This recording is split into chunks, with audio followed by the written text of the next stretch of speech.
neumáticos, pero también tenemos cargadores frontales sobre ruedas, como este de acá. Es maquinaria pesada que justamente se requiere por la potencia que tiene, puede movilizar suelo, rocas, conjuntamente con los camiones, porque estos equipos colocan el material que se va a trasladar sobre los camiones y los camiones lo llevan hasta el punto de destino.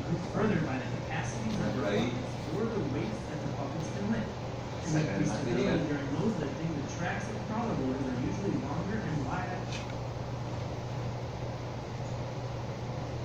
Son cargadores con diferentes capacidades. Los volquetes también tienen tolvas con diferentes capacidades.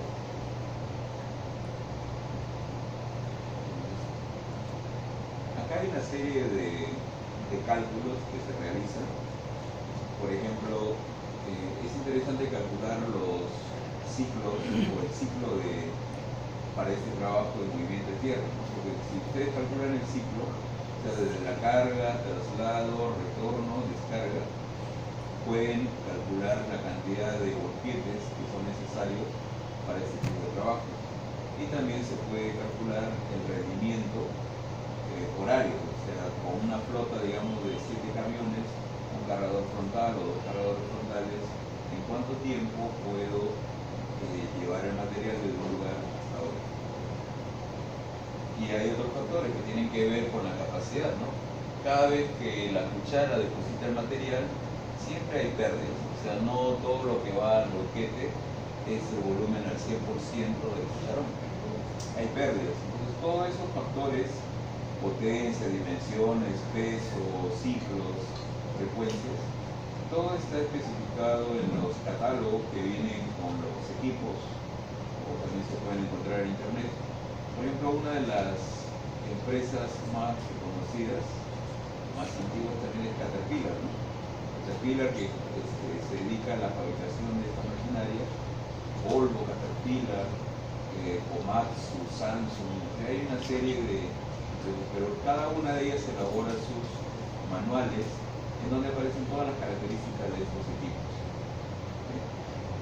Entonces, este video les muestro porque, como verán, si hablamos del movimiento de tierras, y nosotros hemos visto en el curso de carreteras, que al final del diseño, cuando ustedes generan el corredor, el programa civil les puede mostrar un cuadro, reporte de volúmenes, ¿no? Y ahí al final, en la última fila, podemos averiguar si es que está sobrando material o si falta material. Si sobra material, tenemos que llevarlo hacia unos lugares que se llaman, denominan botaderos. Si nos falta material, traemos desde la cantera.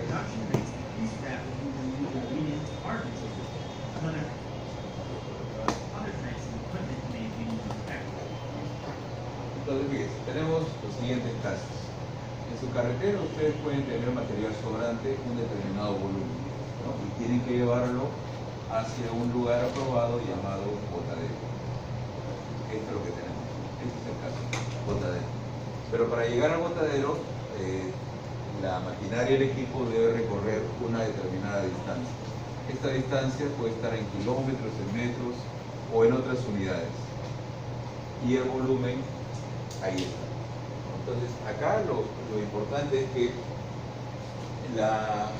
ese trabajo de llevar el material de un lugar a otro lo puede realizar la misma empresa o una subcontrata, ¿no? Para que otra compañía lleve el material. Una contratista que tenga una flota de camiones tipo pesado puede hacer eso, pero tiene un costo, ¿no? Supongamos que el costo es este de acá, 20 soles por metro cúbico y por kilómetro recorrido. Este término hace referencia a volumen y este otro a una distancia. Entonces, yo necesito conocer este detalle, el volumen y la distancia, porque si conocemos el volumen y la distancia, ¿no?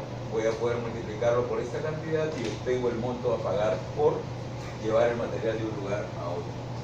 Ahora, ustedes en física han visto lo que es el momento, ¿no? El momento es la fuerza por la distancia. Pero en carreteras utilizamos un momento de transporte que es igual, en reemplazo de la fuerza, trabajamos con volumen y también el volumen que se va a desplazar hacia una cierta distancia, ¿no? Volumen y distancia. Entonces acá hay un momento que lo llamamos de transporte, que es volumen por distancia. Si ustedes conocen el momento de transporte, pueden conocer también cuánto pagarían por llevar el material de un lugar hasta otro. Y la idea acá es tratar de optimizar el pago del transporte de material. ¿Cómo se podría optimizar? El volumen no va a cambiar porque esto ya tiene una cantidad fija. Lo que puede alterar un poco o jugar es con las distancias, porque en su carretera, digamos que esto representa el eje de la carretera, ustedes pueden más o menos hacer un análisis y determinar dónde le conviene que quede el volumen sobrante. Allí, por acá, ¿dónde me conviene que quede la mayor cantidad de volumen sobrante? Pues eso está sujeto a la ubicación de este botadero. Por ejemplo, si el botadero está por acá, en esta zona, acá está el botadero, me conviene que el material sobrante esté lo más cerca al botadero.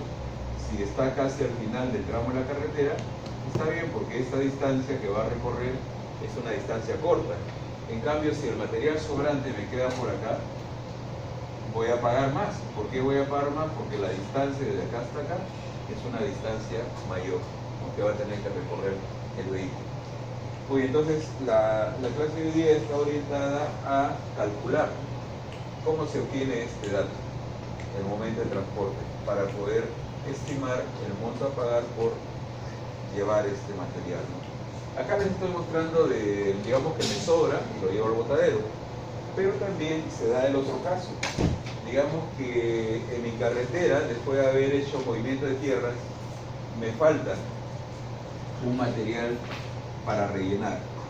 En ese caso hay que sacar material de las canteras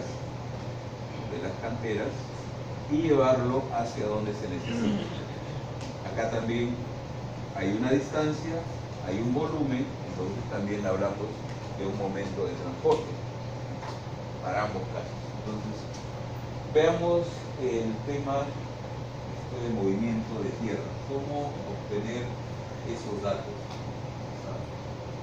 Por acá tenemos un PPT.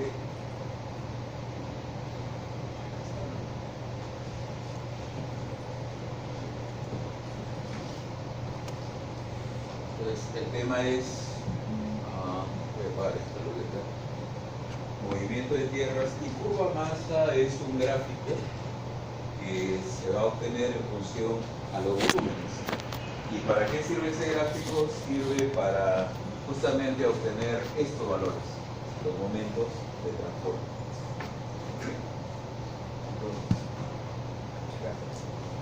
Nuevamente, ¿no? Ahí tenemos arriba maquinaria pesada, cargadores frontales, retroexcavadoras, compactadoras.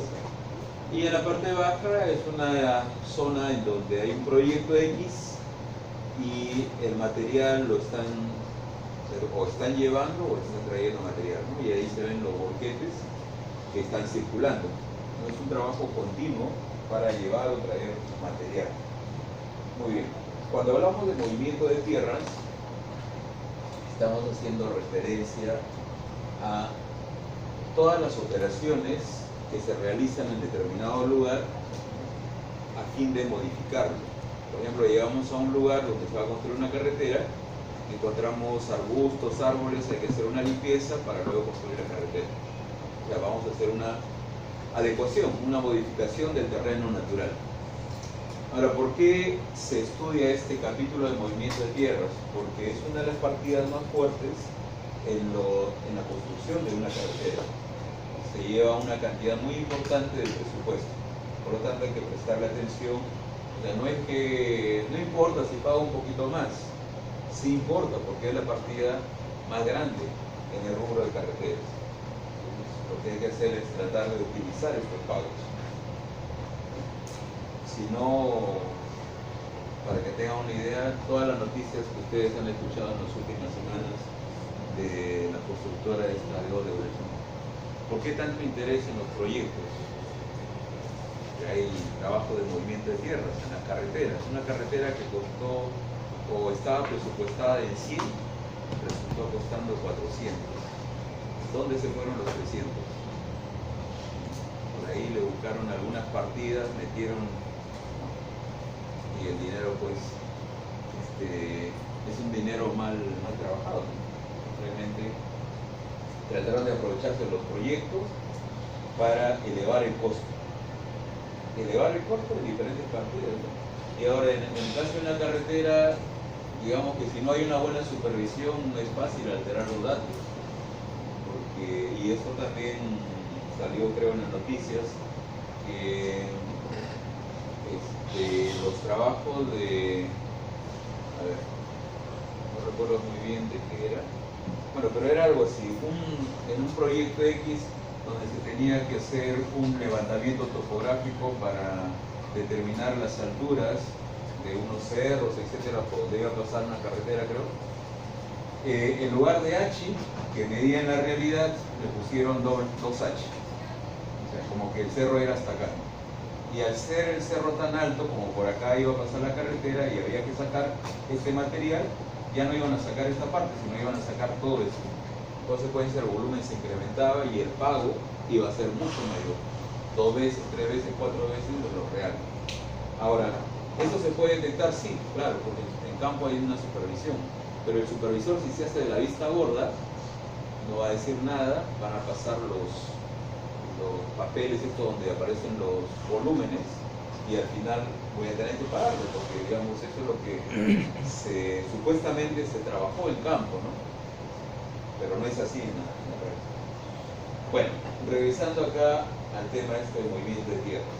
¿Qué necesitamos para nuestro estudio?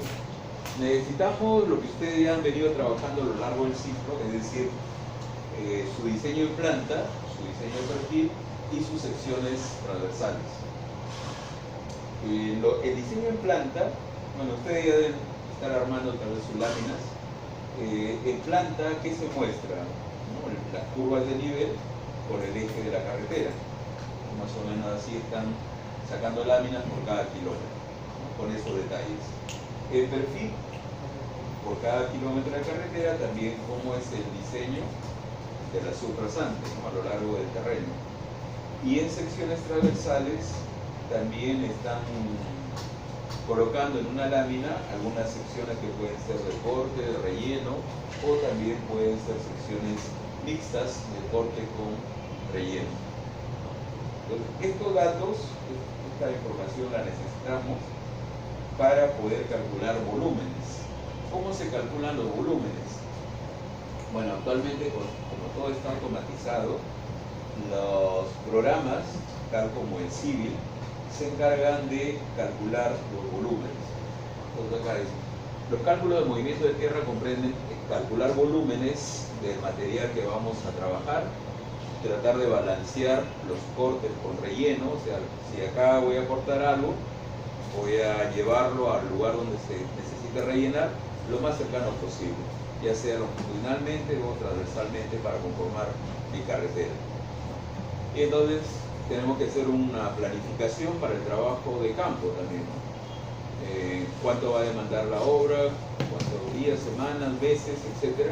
Y cuando terminemos en la obra, el material sobrante, hacia dónde lo vamos a llevar, cuánto va a demandar, cuánto va a costar, todo eso. Planificación. Entonces, les comentaba de los volúmenes. En el caso de Civil, ustedes han visto que Civil genera las áreas, ¿no? Los dibujitos de las secciones transversales, y con esos datos, con esas áreas, puede generar otro reporte que es el reporte de volúmenes. Ustedes lo han visto cuando han trabajado con el Civil. Antiguamente, cuando no habían programas, todo se hacía a mano. Los cálculos demandaban más tiempo, y ahora, afortunadamente, con las computadoras podemos hacer los mismos proyectos en menos tiempo, menos esfuerzo también. Digamos, si tuviese una zona así, un área un poco irregular, y manualmente quiero calcular el área, lo que podría hacer es subdividir, ¿no?, esta zona en figuras conocidas, por ejemplo, trapecios, triángulos. Puedo calcular el área de un trapecio, del siguiente, los triángulos también, sumar todas esas áreas y ya tendría el área de esa figura. Se calculaba el área de una zona, de otra zona, y luego se obtenían los volúmenes. Si conozco las secciones, una área, otra área, ¿cómo puedo calcular los volúmenes? Digamos, podría ser de esa manera, ¿no? Sacar un área promedio y multiplicar por la distancia entre las dos secciones. Pero no siempre los volúmenes son relleno, o las áreas no siempre son relleno, corte, corte. Puede ser que sea relleno y luego corte. Y ahí los volúmenes también cambian, ¿no? Por ejemplo, acá tenemos en la parte frontal un volumen de relleno, luego hay una transición hacia corte. ¿Y cómo calculamos estos volúmenes para unas figuras más o menos irregulares? Bueno, todos estos casos ya se han estudiado. Cuando no había computadora no quedaba otra cosa que buscar una herramienta, una fórmula que se aproxime para calcular los volúmenes. ¿Sí? Todo eso ya existe, ya se estudió, ya se analizó, y los software, cuando aparecen, lo que hacen es considerar esas fórmulas para el cálculo de volúmenes. Bueno, esas son algunas, ¿no? Pero hay otras también para diferentes casos, diferentes formas del terreno, y los programas simplemente hacen uso de esta relación. Bueno, veamos ahora el procedimiento para las carreteras. Cuando uno llega a una zona para construir una carretera, lo primero es sacar muestras, ¿no?, para conocer las características del suelo, del terreno, donde vamos a construir la carretera. Y esos sondeos, que pueden ser a través de calicatas o perforaciones más profundas, nos indican la calidad del terreno. O sea, si el terreno tiene arenas, grava, limos, diferentes tipos de material. Por ejemplo, si ustedes tuviesen, digamos que su carretera es un terreno así, más o menos, pueden haber partes en la zona donde vamos a construir en donde esté solamente el suelo, pero pueden haber zonas que contengan también plantas, o sea, vegetación. Pueden haber zonas por acá y después por acá otra parte que no tenga nada, y más acá nuevamente vegetación. Muy bien, estas plantas tienen raíces. Entonces, si tienen raíces, tienen materia orgánica, no voy a poder utilizar esta zona, o sea, el corte que realice acá no sería apto para rellenar, ¿no?, porque tiene materia orgánica. Entonces, yo le decía de las perforaciones, ¿no? Supongamos que acá han realizado una perforación, y estas perforaciones después, cuando entregan los informes, muestran unos planos de estratigrafía, y ahí me dicen, ¿no?, por ejemplo, pueden indicar que tenemos una capa de unos 50 centímetros de material orgánico, después hay otra capa acá con una altura H de otro material, y por acá hay otra capa con una profundidad H' de grava o arcilla o lo que sea, ¿no? Entonces, esa información sirve para tener una idea de cuánto voy a tener que descartar, ¿no? Por ejemplo, en esta zona yo tendría que sacar toda una capa de aproximadamente unos 50 centímetros porque contiene material orgánico. Entonces, a ese volumen que lo vamos a descartar o le vamos a dar otro uso, menos como relleno para cimentar, se llama el desbroce. Desde la capa superior correspondiente a las excavaciones es con frecuencia no apropiada o no apta para los rellenos. Se puede juntar y luego eliminar, o sea, lo vamos a copiando, y en un momento determinado lo llevaremos hacia un botadero. O también se podría utilizar para recubrir los taludes de corte o de relleno. O si cubrimos los taludes, como esta tierra tiene raíces, me conviene también, ¿no? En el caso de los taludes, porque vamos a vegetar toda la zona de talud, se va a ver verde, entonces estéticamente también se podría dar un uso adecuado para este material que de otro caso tendríamos que llevarlo a un botadero. Pero bueno, entonces como en una carretera tenemos operaciones de corte y de relleno, ¿cómo se trabaja este tema del volumen de desbroce? En el caso de los cortes, por ejemplo, ahí tenemos una imagen, por acá hay un cerro, o una ladera, ¿no? Una ladera, y el proyecto indica que tenemos que cortar para conformar acá la superficie de rodadura. Ahí vemos la sección. Inicialmente el terreno está acá, o sea, es esta línea, y luego la carretera va a estar a este nivel. Entonces habrá que cortar todo esto, ¿no? Habrá que cortar, obtener un volumen, pero de ese volumen puedo aprovechar lo que está en la zona blanca, porque la zona de puntitos es justamente el volumen de desbroce que me indican que no lo puedo utilizar para relleno, solamente quedaría la parte blanca. Entonces, en el caso de cortes, los volúmenes de desbroce se van a restar, ¿no? Porque tengo un volumen total, pero voy a quitarle el desbroce. Ya, acuérdense de eso porque más adelante en el cuadrito que vamos a elaborar hay que aplicar estos conceptos. Cuando hay corte, los desbroces se restan. Y en el caso de un relleno, es algo parecido. Entonces acá tenemos el terreno, vamos a rellenar hasta acá para conformar la carretera. Acá vemos, ¿no? Esta es la línea del terreno, pero antes de colocar el relleno, tengo que sacar el desbroce. Entonces, si saco el desbroce, en realidad voy a tener que rellenar desde acá hasta acá arriba. O sea, el volumen va a ser mayor. Por lo tanto, cuando tenemos volúmenes de relleno, hay que agregarle el desbroce, que va a ser el volumen total a rellenar en esa zona. En resumen, cuando hay corte, se resta el desbroce, cuando hay rellenos, se aumenta el desbroce, ¿no? Para tener el volumen total que vamos a manejar en este proyecto de calcular los momentos de transporte. Bien, entonces ya conociendo estos datos y además sabiendo que el material, el suelo es variable, hay diferentes tipos de suelo, hay que tomar en cuenta también este detalle respecto del suelo. Por ejemplo, si tenemos acá una zona y por acá hay un vacío, y este vacío es de aproximadamente 1 metro cúbico, ¿qué pasaría si hacemos lo siguiente? En este lugar, si acá realizo una perforación o un hueco, una calicata de 1 metro cúbico. O sea, mi idea es esta: si hay que rellenar 1 metro cúbico, voy a sacar 1 metro cúbico de acá. Pero en la práctica, cuando sacamos este material y lo vamos acopiando por acá, ya no, su volumen no es 1 metro cúbico, ¿no? Sino es un poco más. Supongamos que sea 1.3 metros cúbicos, porque el suelo se esponja o se hincha. Muy bien. Entonces, ya con el suelo que está en la superficie, lo utilizamos para rellenar. Lo rellenamos, sabemos, por capas, compactamos y sigue todo un procedimiento.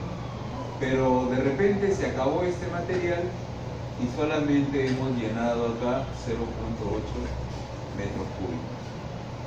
O sea, no es cierto que sacando 1 metro cúbico voy a poder rellenar 1 metro cúbico. En este caso estoy rellenando un poco menos y dependerá de las propiedades que tenga el material y el proceso también de compactación. Entonces, en el gráfico que necesito para calcular los momentos, debo trabajar con volúmenes que los llaman equivalentes. Eso quiere decir que si acá tengo un volumen X, es exactamente lo que se necesita para rellenar. Y acá no estamos, ¿no? Porque acá es 1 que es diferente a 0.8. ¿Cómo podría saber, si extraigo 1 metro cúbico, cuánto alcanzaría para rellenar? Si acá tengo un volumen de corte, ¿por cuánto lo multiplicaría? O sea, ¿cuál sería el valor de F para obtener un volumen de relleno? Vamos a ponerle 8 y acá 1. Si el corte es 1, ¿por cuánto lo multiplico para que me dé 0.8? Es 0.8. 0.8. Entonces, acá el factor sería 0.8. Entonces, si yo tengo mis volúmenes de corte y lo multiplico por ese factor de 0.8, sé que exactamente me va a alcanzar para llenar esa cantidad, 0.8. Bien, entonces, usualmente se multiplican los volúmenes de relleno para saber cuánto se necesita excavar. O sea, es al revés. Yo conozco cuánto tengo que rellenar, pero debo averiguar cuánto se requiere excavar para poder rellenar esa cantidad. Y ahí entramos a este detalle. ¿Cómo pasar de corte a su equivalente relleno o al revés? Y esto que está ahí en el PPT, en realidad viene a ser lo siguiente. Si ustedes tienen un volumen de corte y lo quieren transformar a un volumen de relleno equivalente, como en este caso, ¿no? Tengo un corte y quiero saber cuánto podría rellenar. Tendría que multiplicarlo por un factor. Y ese factor tiene nombre. Lo denominan el coeficiente de variación volumétrica. CVV, coeficiente de variación volumétrica, o llamado también factor de contracción. Lo llaman un factor de contracción.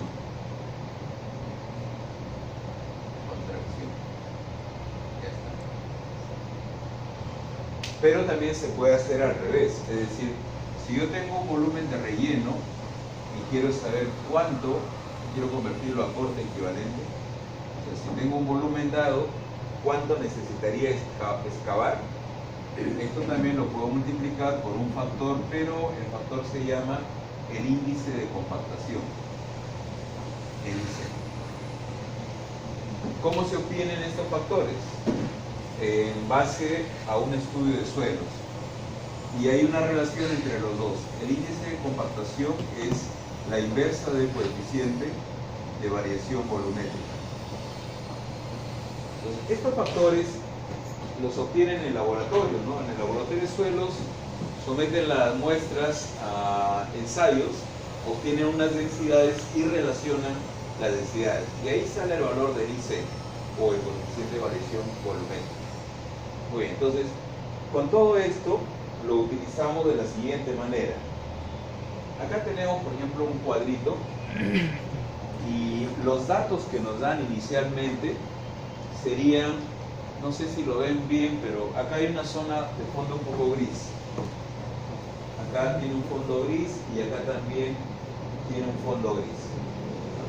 Esto que está con fondo gris, aparte de las distancias, las progresivas, esos son los datos. Es decir, me están dando como datos las áreas de corte, las áreas de relleno y los volúmenes de desbroce, ¿no? Ya se ha tabulado eso, ya se conocen los volúmenes y me dan como datos.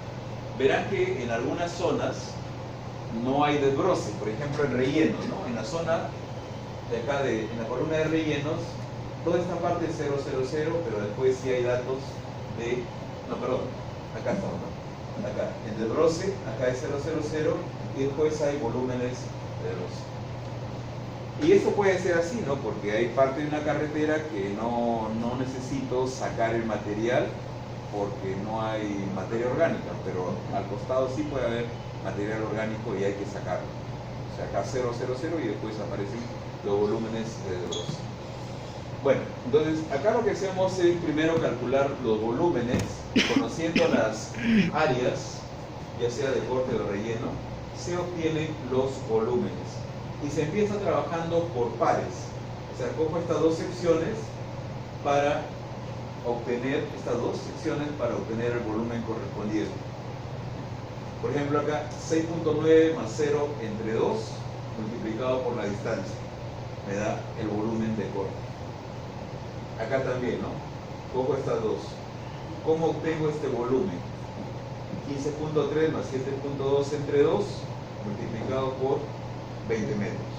Y me sale el volumen de corte entre estas dos secciones, Si quiero calcular el volumen de relleno, 21, sumo 2.1 más 0 entre 2 por 20, y me sale 21. O sea, se pueden calcular los volúmenes en función a las áreas. Entonces, ahí tengo mi columna de volúmenes de corte, la columna 4, y la columna de volúmenes de relleno, la columna 5. Y al costado hemos puesto los desbroses. Entonces, ¿qué hacemos con el desbroce? Lo restamos para el caso de cortes y lo sumamos para el caso de relleno. Por ejemplo, acá, miren, acá tengo 225 metros cúbicos de corte y el desbroce es 40.9. Entonces, 225 menos 40.9 me da 184.1. Hemos restado el desbroce. En el caso de los rellenos, por ejemplo, acá tenemos, 90 metros cúbicos de relleno y su desbroce es 12.10. 90 más 12.10 sale 102.1. Entonces, con eso ya tomamos en cuenta ese material llamado desbroce y tengo la columna 8 y la columna 9. Volúmenes totales de corte, volúmenes totales de relleno. Pero ahí todavía estamos en este caso, ¿no? En que son un poco diferentes, el corte es diferente al relleno. Entonces, para este ejemplo, lo que están haciendo es multiplicar los volúmenes de relleno en la columna 10, donde se llama relleno ajustado. Estos volúmenes de relleno de la columna 9 los están convirtiendo a sus equivalentes de corte. ¿Cómo los convierto? Relleno a corte, multiplicándolos por este factor. Y el dato acá es este. El factor de contracción vale 0.9. Pero ¿cuál es el factor de contracción? Es este de acá. O sea, el coeficiente de variación volumétrica. Si lo reemplazamos acá en esta fórmula, el índice de compactación que necesito sería 1 entre 0.9, ¿no? Y esto sale más o menos 1.11. Eso significa que los volúmenes de relleno los voy a multiplicar por 1.11 y obtendría sus equivalentes en corte, que lo pueden ver acá, ¿no? Estos volúmenes de relleno, 23.7 por 1.11, me sale 26.33. Acá también 46.1 por 1.11 me sale este valor. O sea, todos los volúmenes de corte, perdón, de relleno, los está multiplicando por este factor. Ya lo tenemos. Ahora bien, ya tengo acá mi volumen de corte. ¿Dónde está? El volumen de corte acá. Y mis volúmenes de relleno ya multiplicados por su factor.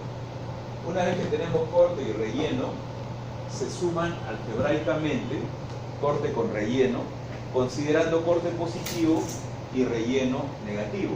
O sea, este positivo y esto de acá negativo. Por ejemplo, acá 25 menos 375 me sale menos 350.33. Hacemos esa operación algebraica. Algunos valores van a salir positivos, otros saldrán negativos, y por último se suman algebraicamente todos estos valores. O sea, acá en la columna 12 empezamos a acumular 0 más 19 más 122 más 190 más 175. Se va incrementando, pero acá tengo valores negativos, empieza a bajar, después puede empezar a subir, etc. Y con esos datos ya podemos elaborar el diagrama masa correspondiente. Si ustedes tienen o si grafican la primera columna con la última columna, le va a salir un gráfico y a ese gráfico se llama el gráfico de masas o diagrama de masas. Es un gráfico como este de acá, como este de acá, ahí está. Le va a salir así, sube, baja, sube, baja. Es parecido a un perfil, pero la diferencia es que en el eje vertical tenemos volúmenes acumulados y en el eje horizontal distancias.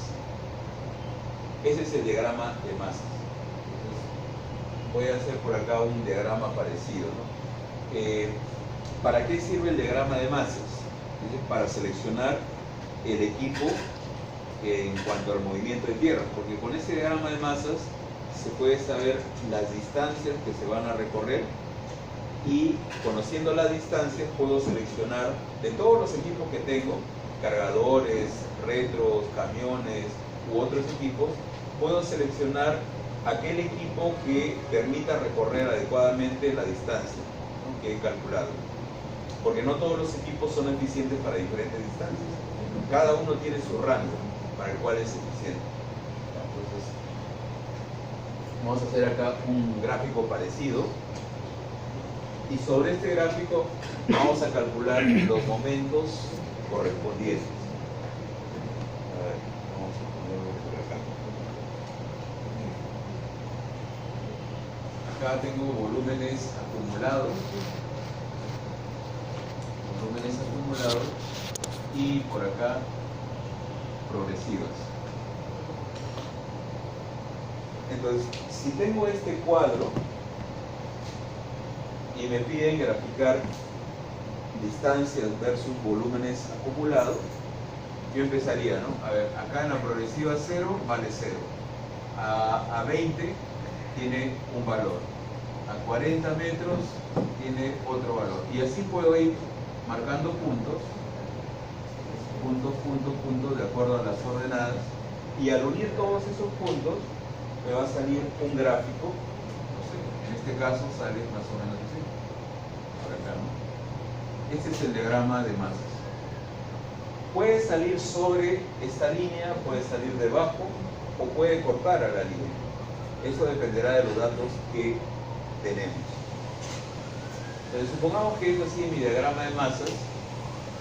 Una vez que ustedes grafican el diagrama de masas, se traza una línea horizontal, es decir, paralelo al eje progresivas, sobre el diagrama, ¿no? A esa línea se le llama línea de compensación.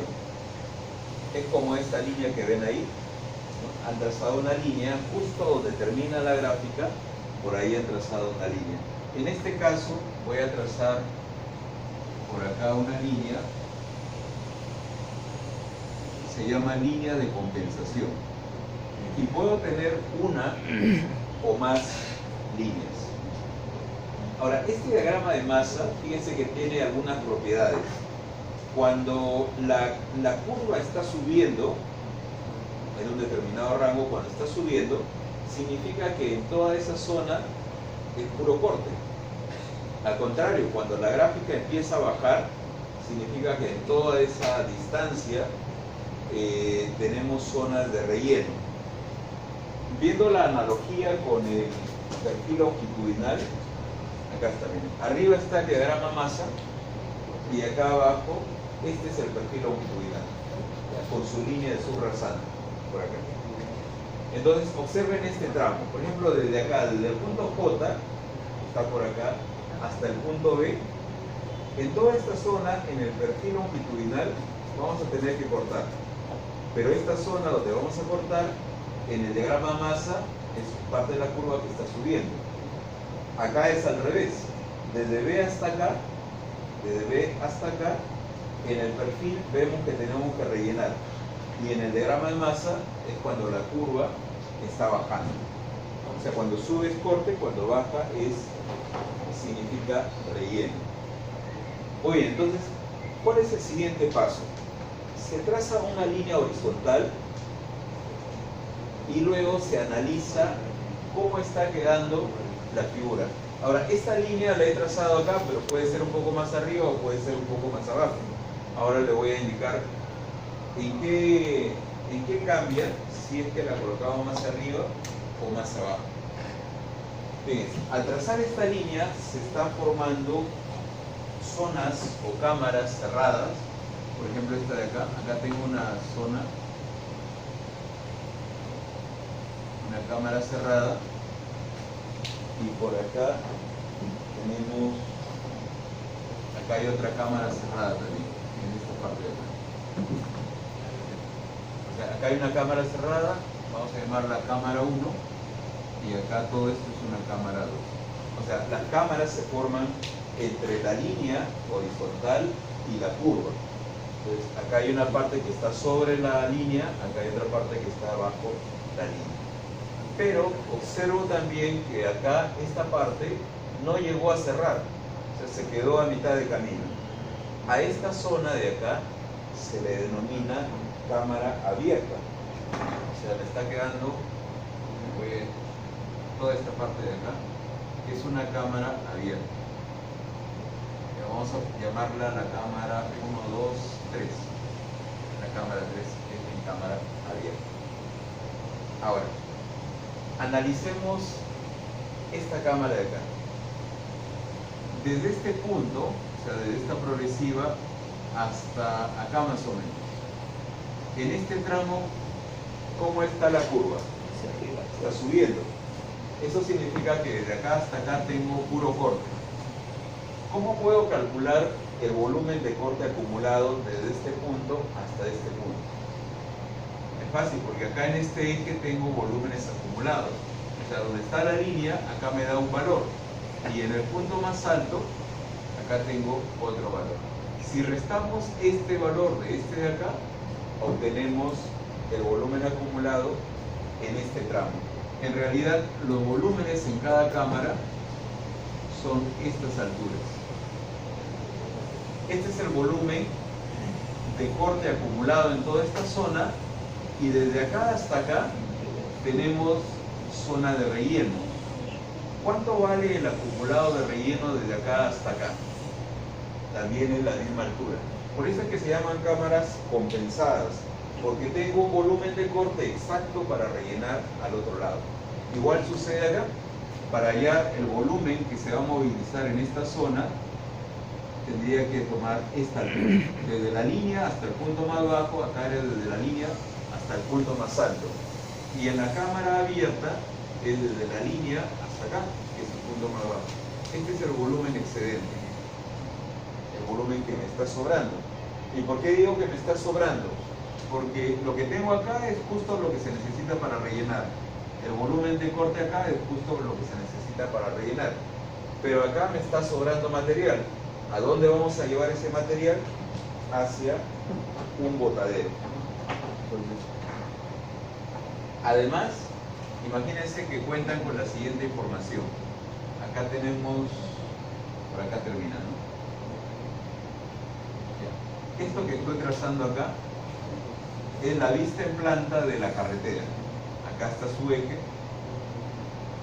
Este es el eje de la carretera. Y les dicen que desde el eje a unos 300 metros lateralmente tiene por acá un botadero. Acá hay un botadero, y acá en esta zona donde termina este tramo le dicen que también desde acá a unos 200 metros, pues puede ser distancia variable, ¿no? A unos 200 metros acá tenemos una cantera. Esa es la información que les brindan. Hay un botadero, hay una cantera. Entonces, fíjense, el cálculo consiste en hallar los momentos de transporte para las cámaras cerradas y también para las cámaras abiertas. Hay un procedimiento para hallar esos momentos de transporte.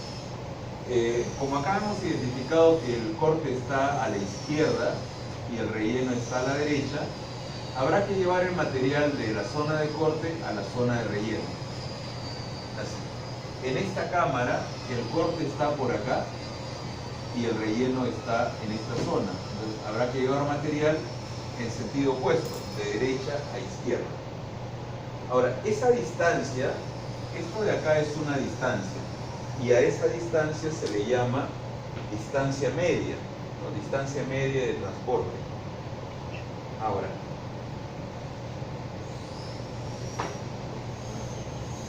vamos a poner acá. Ustedes tienen acá un volumen X y lo van a llevar hasta acá. La distancia desde estos centroides viene a ser esto de acá. ¿Y cómo se llama? Distancia media de transporte. pero cada país tiene sus regulaciones y dentro de esas regulaciones permiten no cobrar por una cierta distancia. O sea, si el material lo vamos a mover dentro de esta circunferencia, no me van a cobrar esta distancia de acá.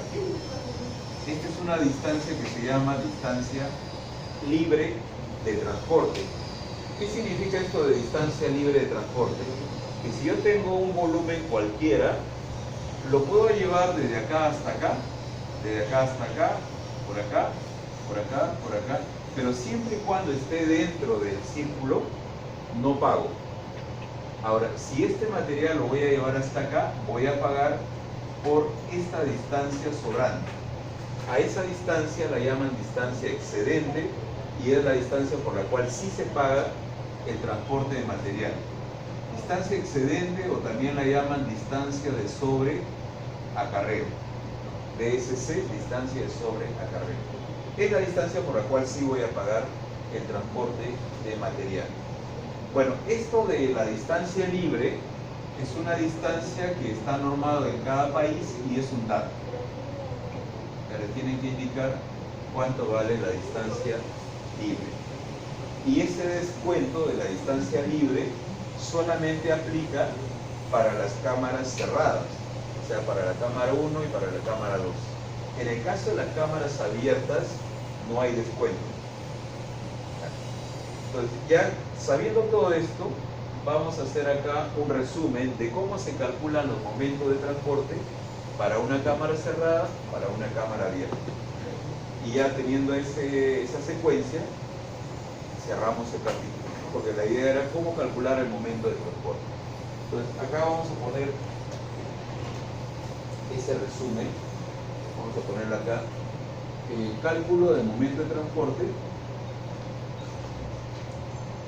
para ambos casos, ¿no? Momento de transporte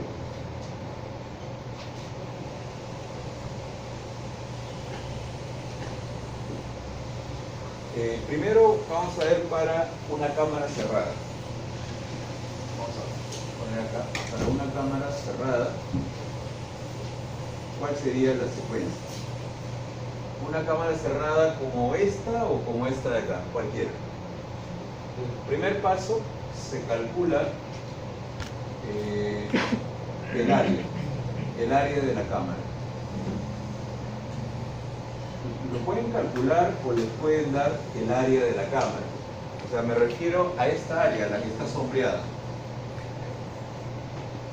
Por ejemplo, esta área ustedes la pueden calcular. Sí, ¿no? Porque la pueden dividir en triángulos o trapecios y se puede hallar el área. O en algunos ejercicios de frente les dan el área correspondiente. Entonces, una vez que se calcula el área, se determina esta distancia, la distancia media, que gráficamente es la distancia desde el centro de gravedad de la zona de corte hasta el centro de gravedad de la zona de relleno. Esa es la distancia media. Entonces, la distancia media la podemos estimar en base a esta relación. El área que hemos calculado entre el volumen. ¿Cuál es el volumen? El volumen son estas alturas. Este es el volumen que vamos a mover en cada una de las cámaras, o este de acá para la cámara abierta. Una vez que tienen la distancia media, se determina esta distancia excedente, la distancia de sobreacarreo, que es igual a la distancia media menos la distancia libre de transporte. Y esto de acá es un dato. Tienen que darle ese dato. Entonces, como ya tenemos volumen y tenemos distancia, finalmente el momento de transporte para una cámara cerrada es esta distancia, la distancia de sobreacarreo, por el volumen. Ahí está. Ese es el procedimiento para obtener el volumen, el momento de transporte en el caso de una cámara cerrada, como esta de acá o esta de acá. Ahora, ¿cuál sería el procedimiento para una cámara abierta? En el caso de las cámaras abiertas, por acá, para una cámara abierta, igual, ¿no? Primero se calcula el área de la cámara, el área de la cámara abierta. En este ejemplo, el área, acá está fácil, ¿no? Porque más o menos se parece a un triángulo rectángulo. Sería esta base por esta altura entre dos. Se puede hallar. Luego, con esta área, calculamos la distancia media de transporte, que es el área entre el volumen. ¿Cuál es el volumen en este caso? Es esta altura. Este es el volumen de la cámara cerrada. Esta altura es el volumen para esta cámara y este es el volumen para esta cámara de acá. Entonces, esa distancia media que acabamos de anotar vendría a ser la distancia desde el centroide de este triángulo hasta acá. Esa es la distancia media de transporte, aproximadamente. Entonces, si acá está concentrado el volumen de sobrante, está más o menos por acá. Y lo que estamos calculando ahí, esa distancia media es desde acá hasta acá más o menos. Pero esta distancia no es la que tengo que recorrer para depositar este material hasta acá. Hay un tramo adicional de 300 metros. Igual acá, si me hubiese salido una zona por rellenar, tendría que hallar mi distancia media, que es un tramito pequeño, pero la distancia real sería esa distancia chiquita más todo esto, ¿no? Que es lo que tiene que recorrer el camión para llevar el material. En consecuencia, calculamos la distancia de pago, que es la distancia media de transporte, más una distancia de, pero esa distancia es la distancia adicional hacia el botadero o la distancia desde la cantera a la zona donde se tiene que rellenar, ¿no? Porque pueden haber dos casos. Acá en este ejemplo me está sobrando material, pero podría tener otro gráfico en donde me falte material.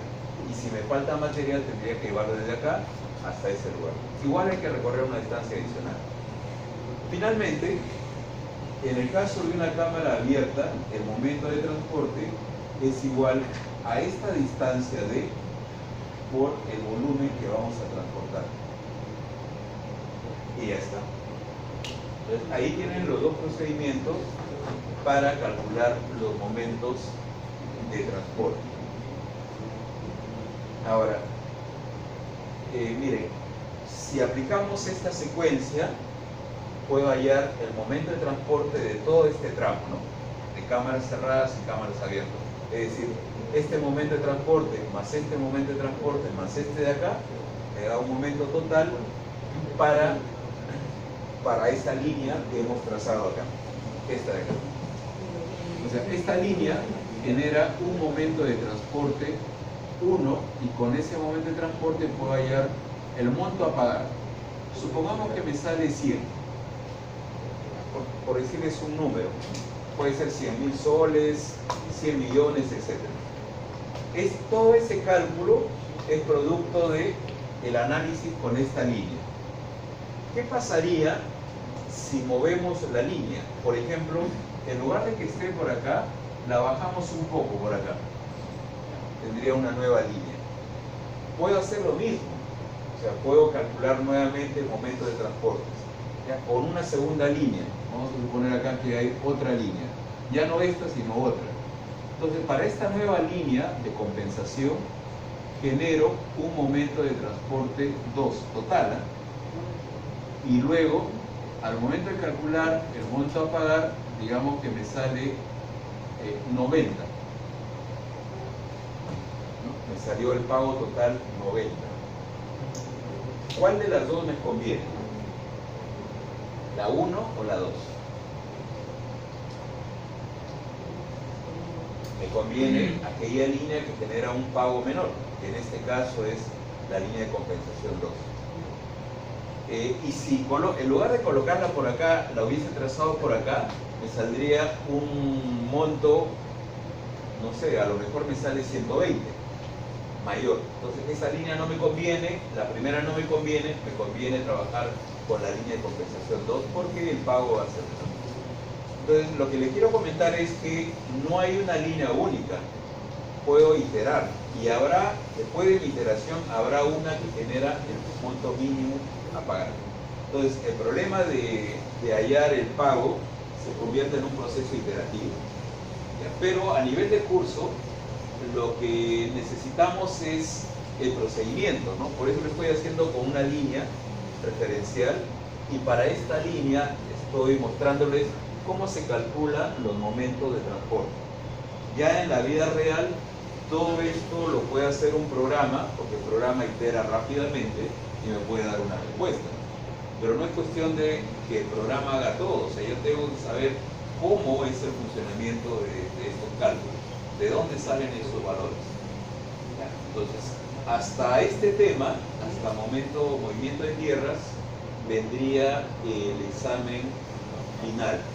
Ahora, para este capítulo de movimiento de tierras, hay dos tipos de preguntas. Una podría ser como ese cuadrito que les he mostrado, donde se dan los desbrozes, las áreas, para que ustedes lo completen, elaboren su gráfico y para una determinada línea calculen el monto a pagar o los momentos. Digamos, ese es un tipo de pregunta. Otro podría ser, otro tipo de preguntas es que ustedes hagan una comparación y digan cuál de los gráficos genera menor movimiento de tierra. Por ejemplo, si me dan 3 gráficos, vamos a suponer, ¿ya? Vamos a poner por acá 3 gráficos.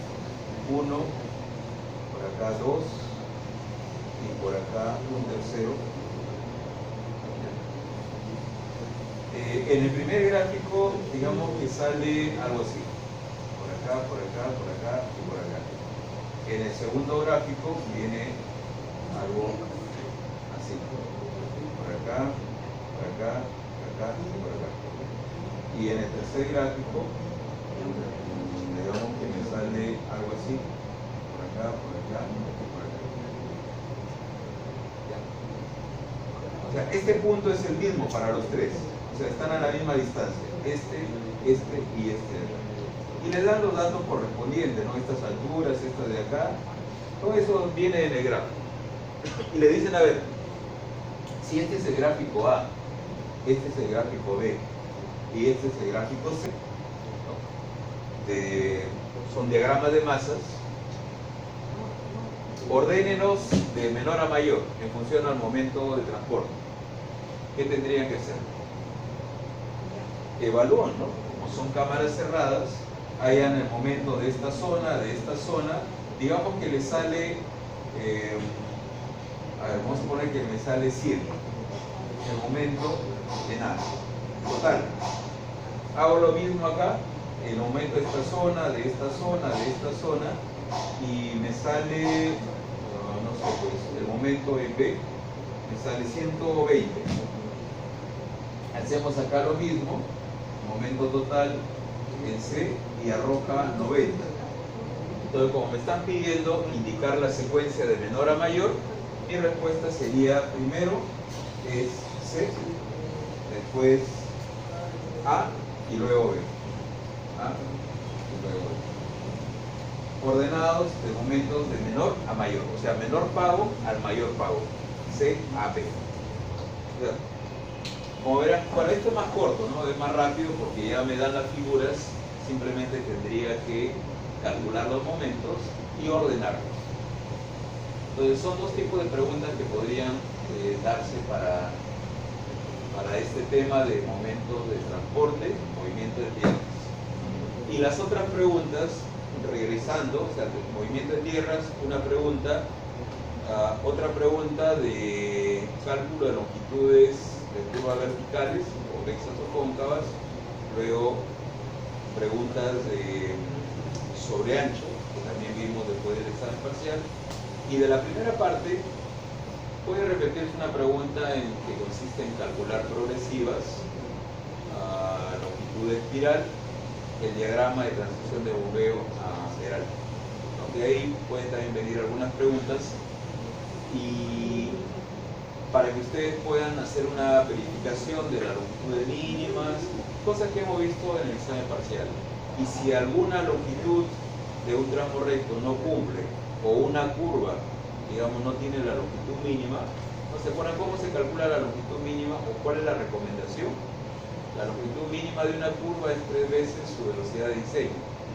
Supongamos que le ponen una curva que no cumple y les piden cambiar para que cumpla. O sea, ¿cuál debería ser el nuevo radio para que cumpla? Sabiendo que la longitud mínima es 3 veces la velocidad, hallan ese valor, actualizan el radio y podría ser que les pidan recalcular las progresivas. O sea, con las nuevas dimensiones, volver a calcular las progresivas. Es lo mismo, ¿no? Pero ya con otros valores. Entonces, más o menos, esos son los temas que ya vendrían para la evaluación final.